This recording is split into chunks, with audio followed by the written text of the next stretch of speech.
WrestleMania की night 3 यानी कि रिसेंट वाला मंडे नाइट रॉ का एपिसोड, वहां पे रैंडी ओटन ने जॉन सीना को जो आरकेओ मारा था, जो कि डब्ल्यूडब्ल्यू की हिस्ट्री में अब हमेशा ही याद रखा जाएगा कि कैसे चैंपियनशिप जीतने के बाद रैंडी ओटन ने आके सीधा उनको कन्फ्रंट किया था। तो भाई उसकी ना एक रिंग साइड की वीडियो आ गई है और बड़ा ही अटपटा सा और अजीब सा लग रहा है इसको देखने में। यहाँ पे आप देख सकते हो रैंडी ओटन क्योंकि रिंग के नीचे छुपे हुए थे, वहीं से आके उन्होंने आरकेओ लगाया था, जो कि डब्ल्यूडब्ल्यू का हमेशा एक स्पॉट रहता है अगर किसी को सरप्राइज तरीके से एंट्री करवानी होती है। तो यहाँ पे अगर आप देखोगे तो लिटरली उन सारे सिक्योरिटी गार्ड्स और जो रिंग साइड के क्रूज होते हैं उनके साथ ही रैंडी ओटन आए थे हुडी पहन के, और इवन वो तो एक्ट भी ऐसे कर रहे हैं जैसे कि स्टील स्टेप्स को चेक कर रहे हैं, एप्रन के पास देख रहे हैं भैया सब कुछ मामला सही है या फिर नहीं। और उसके बाद फिर जब उनका मौका आया तो फिर उन्होंने वहां से जो है आरकेओ हिट किया। ये क्योंकि डब्ल्यूडब्ल्यू के प्रोग्रामिंग में हम देखते हैं इतने हाई क्वालिटी कैमरा, इतने अच्छे कैमरा एंगल, तो जब फैन कैम से ऐसी वीडियो रिकॉर्ड करते हैं तो लगता है कि ऐसा ऐसा मामला था। लेकिन जो भी है, ये अब केफेप के बारे में तो ज्यादा क्या ही बोलें। अब जब ऊपर से ही सरकार कुछ ऐसा काम कर रही है, ट्रिपल एच जो भी कर रहे हैं आपको सब आजकल पता है, तो फिर अब हम तो फिर इसके ज्यादा, और या फैंस हो तो अब आप और क्या ही एक्सपेक्ट कर सकते हो ज्यादा। और वेलकम है आपका इसी के साथ वॉइस ऑफ रेसलिंग के एपिसोड नंबर 666 यानी कि 666 में। उसके लिए लाइक कर दोगे वीडियो को तो थोड़ा सा अच्छा लग जाएगा। मैं आजकल काफी ज्यादा बोलने लगा हूं क्योंकि आप लोग लाइक करने मुझे लग रहा है आजकल थोड़ी सी आनाकानी कर देते हो। सबसे पहले Roman Reigns and CM Punk से ही शुरू कर लेते हैं। और जैसे मैंने आपको बताया था रेसलमेनिया के मंडे नाइट रॉ के बाद ही कि एक पॉसिबल अलायंस बन सकता है Roman Reigns and CM Punk का। बहुत ज्यादा हमारी अच्छी किस्मत रही तो बैकलैश में हो सकता है इनका टैग टीम मैच ही हो जाए against Seth Rollins and Bron Breakker. और अब तो ऐसा लग रहा है कि डब्ल्यूडब्ल्यू खुद ही बताना चाहिए कि देखो तुम सारे फैंस की अब हमारा प्लान है Roman Reigns and CM Punk को साथ में लेके आने का। तो ये इंस्टाग्राम पे एक वीडियो डब्ल्यूडब्ल्यू ने पोस्ट की है। कुछ नहीं है इस वीडियो के अंदर, ना यहाँ पे सेथ रॉलिंस है, कुछ नहीं है मतलब, ना यहाँ पे सेथ रॉलिंस है, ना यहाँ पे ब्रॉन ब्रेकर है, ना पॉल हेमन है, कुछ नहीं है इस हिसाब से। Just Roman Reigns and CM Punk एक दूसरे को देख रहे हैं और इस मूवमेंट में जी रहे हैं कि यार हुआ तो जो भी है हम दोनों के साथ है और दोनों के साथ ही गलत है। और यहाँ पे डब्ल्यूडब्ल्यू ने वो आई वाली इमोजी डाल के Roman Reigns and CM Punk को टैग किया हुआ है। तो डब्ल्यूडब्ल्यू क्लियर यहाँ से एक डायरेक्शन फैंस को देना चाह रही है कि आप Roman Reigns and CM Punk को शायद बहुत जल्दी टैग टीम में देख सकते हो। और एक फंडा तो वैसे भी आपको डब्ल्यूडब्ल्यू का पता होगा कि जब दो बहुत तगड़े दुश्मन होते हैं तो अगर उनको साथ में लेके आ जाते हैं ना तो उनकी केमिस्ट्री देखने में बहुत मजा सा आ जाता है। जैसे हमने सिमिलर रोमन रेंस और कोडी रोड्स के केस में भी देखा था जब उन्होंने बैड ब्लड के अंदर टैग टीम बनाई थी। तो वो सिचुएशन यहाँ पे बन रही है, एटलीस्ट डब्ल्यूडब्ल्यू के इशारों से भी अब ऐसा ही लग रहा है। एक बहुत बड़ा पाप होने से बच गया रेसलमेनिया में। चलो स्टोन कोल्ड स्टीव ऑस्टिन ने अपनी दारू वारू पी के जो कांड किए वो अलग, लेकिन अगर ये कांड हो जाता ना तो ये दारू पी के किए हुए कांड से भी बड़ा कांड होता। हुआ क्या, लोगन पॉल ने अपने पॉडकास्ट में रिवील किया कि वो स्टोन कोल्ड स्टीव ऑस्टिन को, वो और उनकी टीम $1 मिलियन देने के लिए तैयार थे। उन्होंने उनके सामने जो ऑफर भी रख लिया था कि लो भैया $1 मिलियन तुम ले लो और बदले में तुम्हें क्या करना पड़ेगा, बदले में तुम्हें वो करना पड़ेगा जो कि रेसलमेनिया में स्पीड ने किया था। और क्या वो मैस्कॉट जो बन के आ गए थे प्राइम की बोतल के साथ पूरा, है ना, तो वैसे ही वो चाहते थे कि स्टोन कोल्ड स्टीव ऑस्टिन, मतलब एग्जैक्टली वैसा नहीं, लेकिन आप ये समझ लो कि स्टोन कोल्ड स्टीव ऑस्टिन पूरा प्राइम वहां पे प्रमोट कर रहा है। और लोगन पॉल ने भी दिमाग सही वाला लगाया था क्योंकि भैया ये बंदा पीने पाने वाला आदमी है, तो अगर अपनी पीने वाली ड्रिंक को प्रमोट करना हो, स्टोन कोल्ड जैसा बड़ा नाम हो, तो फिर उनके लिए प्रमोशनल स्टफ में इसको यूज करने से बढ़िया शायद कोई चीज और हो नहीं सकती थी। लेकिन स्टोन कोल्ड स्टीव ऑस्टिन ने एक जरा सा रत्ती भर भी लोगन पॉल को नहीं सुना। इवन जब लोगन पॉल ने पूरी बात भी बताई ना तो उनको देख के भी ऐसा लगा कि स्टोन कोल्ड ने जरा सा भी कंसिडर नहीं किया कि वो कुछ ऐसा करें, क्योंकि भाई उनकी एक इमेज रेपुटेशन बिल्कुल अलग है। सोचो आज के टाइम में अब जो फैंस हैं, जो एटीट्यूड एरा के टाइम से फैंस हैं, उनकी सबसे बड़े सोचो कि वो स्टोन कोल्ड को ऐसा करते हुए देखेंगे। वैसे ही जब कोई सुपरस्टार किसी ब्रांड को एंडोर्स करता है तो हो जाती है कई बार लोगों को प्रॉब्लम। तो यहाँ पे तो मामला लोगन पॉल के साथ एसोसिएटेड है जो कि वैसे ही कंट्रोवर्शियल फिगर है। इससे बढ़िया तो स्टोन कोल्ड दारू पी के आया वही ठीक था। ब्रॉन स्ट्रोमैन के लिए बहुत ही ज्यादा इमोशनल रहा रेसलमेनिया को मिस करना। पॉल हेमन ने सीधा उनको मुंह पे यू सक बोल दिया, इस वजह से तुम रेसलमेनिया में नहीं हो। बट पहले मैं आपको एक ट्वीट दिखाता हूं जो कि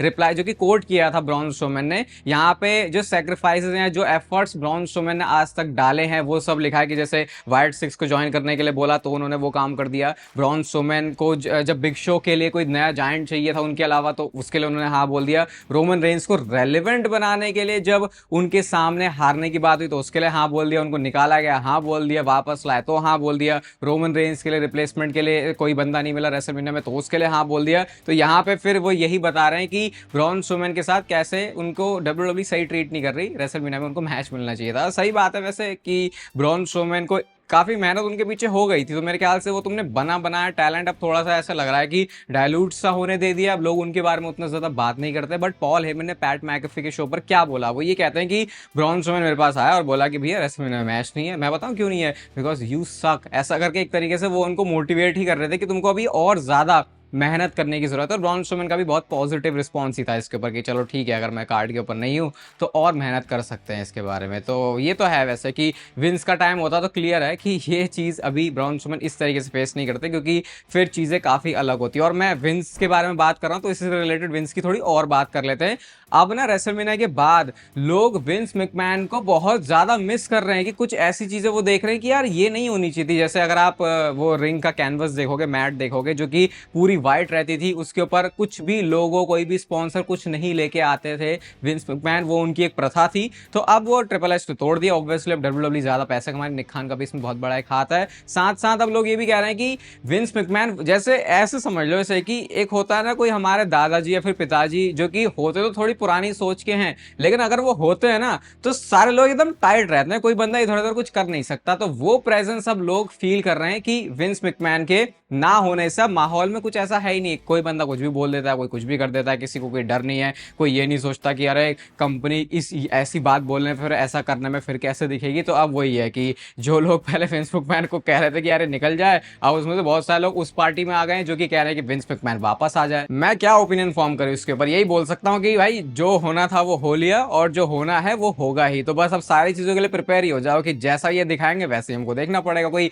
यहां से बैठ के बोल के या फिर कोई तार वार खींच के तो तुम कोई चीज चेंज कर नहीं सकते। अब जाके फाइनली इन्होंने जॉन सीना का एज हील एक रेंडर भी निकाल दिया और सीधा उनकी अनडिस्प्यूटेड चैंपियनशिप के साथ ही, आप इस फोटो में देखो, ये जॉन सीना का लुक है। इससे पहले आपने जो भी जॉन सीना के रेंडर देखे थे तो वही होता था, या तो पुराना वाला या फिर उनके हील टर्न में से कोई उनका चेहरा सा उखाड़ के उनके पुराने वाले रेंडर पे ही लगा दिया। लेकिन ये है उनका ओरिजिनल ऑथेंटिक एकदम हील वाला एक्सप्रेशन। और यहाँ पे ऐसा फोटो, मतलब इस तरीके के एक्सप्रेशन में आपको इससे पहले आई थिंक एक दो बार दिखे हैं वो, जब उनकी कोई बहुत ज्यादा इंटेंस फ्यूड रहती है तब भी ऐसे रेंडर निकाल देते थे। ऐसा नहीं है कि इस बार कुछ बहुत ही अलग आया, लेकिन यस ऑफिशियली कह सकते हैं हील जॉन सीना का पहला रेंडर, वो भी अनडिस्प्यूटेड चैंपियनशिप के साथ सीधा। मुझे याद नहीं आ रहा मैंने ये चीज शेयर करी है आपके साथ या नहीं, लेकिन नहीं करी तो चलो दोबारा कर लेता हूं, क्योंकि इससे रिलेटेड कुछ और नई चीज भी आपको बताने के लिए। तो डब्ल्यूडब्ल्यूई इस साल के एंड में ऐसा रिपोर्ट्स के थ्रू पता चला है, कर्ट एंगल कह रहे हैं कि उनको अपने सोर्सेज से पता चला, जो उनकी बातचीत हुई, कि डब्ल्यूडब्ल्यूई आखिरी वाला जो दिसंबर में एक शो प्लान करेगी जॉन सीना के लिए, उसका नाम हो सकता है रूथलेस अग्रेशन। अब इन दो शब्दों का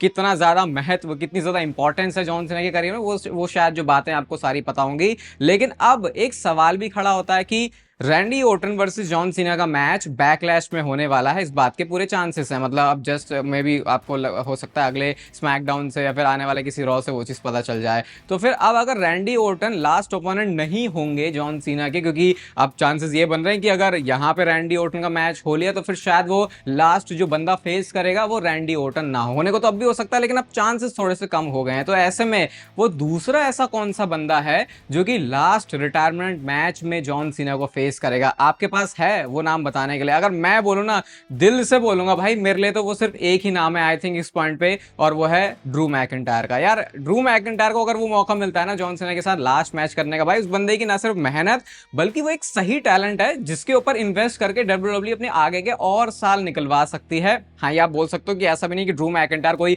बहुत ज्यादा यंग ब्लड है, लेकिन फिर भी ये डब्ल्यूडब्ल्यूई के अगर आप सीन में देखोगे तो अगर बंदा पूरा अपना टाइम देने के लिए तैयार है तो आराम से 50 साल तक भी डब्ल्यूडब्ल्यूई कंपनी को लेके जा सकता है। तो यार मेरी नजर में तो फिर वो नाम ड्रू मैकिंटायर ही है, अगर वो रैंडी ओर्टन नहीं है तो। बाकी आप क्या सोचते हो, कौन वो नहीं होना चाहिए? कुछ नए टैलेंट्स और हो सकते हैं एनएक्सटी से, लेकिन यार बहुत मेहनत करनी पड़ जाएगी। पका पकाया बंदा है, बस इसके ऊपर वो चेरी ऑन टॉप करने की जरूरत है, और फिर देखो ये आगे और क्या करता है। यूएस चैंपियनशिप जीतने के बाद जेकब फाटू का एक पॉडकास्ट आता है, और इस पॉडकास्ट के अंदर कुछ अलग अलग जेकब फाटू ने बातें बोली है। वो कहते हैं कि एक जमाना वो था जब मैं जेल के वो बार्स के पीछे से ऐसे झांक के देखता था, और अब वो जमाने आ गए हैं जब मैं एयरप्लेन से ऊपर से नीचे देखता हूं। तो वो अपना वो जो ट्रांजिशन है वो बताते हैं, और ये भी कहते हैं कि इससे पहले तो मैं जब भी कभी साइन करता था ना, वो अपने जेल के पेपर या डॉक्यूमेंट्स में करता था कि जो पेपर वर्क है वो करने के लिए, और अब टाइम वो है कि लोग मेरे ऑटोग्राफ लेने आते हैं। तो इतना, इससे ज्यादा ब्रूटली कोई और बंदा क्या ऑनेस्ट हो सकता है? वो तो उनका ऑन स्क्रीन जो कैरेक्टर है वो उनको अलाउ कम करता है ऐसी बातें, कम क्या करता ही नहीं है अलाउ ऐसी बातें बोलने के लिए। लेकिन जो पॉडकास्ट के अंदर थोड़े से जेकब फाटू खोले तो ये देखो अब कंपैरिजन कैसे कर रहे हैं। ये लिटरली वो एग्जांपल है कि बंदा फर्श से सीधा अर्श पे चला गया। डब्ल्यूडब्ल्यू के पास धंधे बनाने के देखो कितने सारे अलग अलग तौर तरीके होते हैं, वो सब मैं आपको बताता ही रहता हूँ। एक और नया उनका एक धंधा तो नहीं लेकिन एक प्रोडक्ट, एक आइटम है, यहाँ पे ये रेसलमेनिया लास वेगस वाली स्पेशल चैंपियनशिप बनाई गई है और ये साइंड है जॉन सीना और कोडी रोड्स दोनों से, और इसको जिस कीमत में बेचा जा रहा है वो है 3500 यूएसडी, जो कि इंडियन रुपीज में आप समझ लो 2.5-3 लाख रुपए के आसपास होता है। यूनिक आइटम तो है, वैसे तो जो शौकिया बंदे हैं वो डेफिनेटली पैसा खर्च करेंगे और वो करते हैं, इसीलिए डब्ल्यूडब्ल्यू ऐसी चीज करती रहती है। अब क्योंकि डब्ल्यूडब्ल्यू में एक नई फैक्शन, नया ग्रुप बनने जा रहा है, तो वो वाली बातें फिर से शुरू हो चुकी हैं कि ओ इसमें ये बंदा ऐड हो सकता है, ऐसे करके उस बंदे का सीन सेंस बन रहा है। और मैंने आपको एवोल्यूशन के एग्जांपल के साथ बताया था कि कैसे ऑस्टिन थ्योरी, क्या पता वो नेम हो सकता है जो कि इस फैक्शन को ज्वाइन करे। अब इसके बाद 2-3 नाम और निकल के आ गए हैं। सबसे पहले तो निकल के नहीं आए, टीज ही हो रहे हैं। ब्रॉन्सन रीड ने इस चीज को पोस्ट किया सेथ रॉलिंस के साथ वो जो फेस ऑफ कर रहे थे, और यहाँ पे लिखते हैं some things change but some things stay the same, यानी वो इस कैप्शन के थ्रू थोड़ा सा क्रिप्टिक वे में बताना चाह रहे हैं कि कुछ चीजें तो बदल जाती हैं लेकिन कुछ चीजें नहीं बदलती हैं। क्या वो सेथ रॉलिंस के साथ अब आ सकते हैं, क्योंकि ये वो सेथ रॉलिंस नहीं है जिसके साथ लास्ट टाइम ब्रॉन्सन रीड ने फ्यूड करी थी। और अगर आपको याद होगा तो ब्रॉन्सन रीड का प्लान, ब्रॉन्सन रीड और सेथ रॉलिंस को लेकर डब्ल्यूडब्ल्यू का प्रोग्राम था वॉर गेम्स के बाद, लेकिन फिर उनको जो है इंजरी हो गई। और दूसरा एक और नेम निकल के आ रहा है जो कि है सैमी ज़ेन का, क्योंकि अगर आपको याद हो तो रॉयल रंबल के टाइम से पहले बहुत बार ऐसे गाइड करने की कोशिश करी थी सेथ रॉलिंस ने सैमी ज़ेन को, भैया रोमन रेंज के चक्कर में मत पड़, ये तुझे बर्बाद कर देगा, तुझे तबाह कर देगा। तो मे बी डब्ल्यूडब्ल्यू इस फैक्शन को बहुत ज्यादा एक्सपैंड कर सकती है। कार्मेलो हेज जैसे नेम भी आ रहे हैं, ईथन पेज जैसे, बट उनका तो आई थिंक बहुत दूर का लॉजिक है। लेकिन जिस हिसाब से डब्ल्यूडब्ल्यू को देख के अभी लग रहा है इसमें मेंबर्स तो भी और ऐड होने वाले हैं। जैसे हमने ब्लड लाइन में देखा था कि उनकी एक लेयर्स धीरे धीरे ऐड हुई थी, वो चीजें पॉसिबली यहाँ पे भी आपको देखने को मिलने वाली हैं। और पता नहीं मुझे बार बार बताने की जरूरत क्यों पड़ती है, क्रिकेट चैनल पर जाके आज वाली वीडियो को जाके जरूर देख लेना, जो कि भी आपको स्क्रीन के ऊपर दिख रही होगी। यहाँ पे अगर आपको कंटेंट पसंद आ रहा है भाई तो लाइक कर देना, सब्सक्राइब कर दो इस चैनल को ऐसे और डब्ल्यूडब्ल्यू से रिलेटेड कंटेंट के लिए। बाकी तब तक फिर लेते रहो जिंदगी के मजे।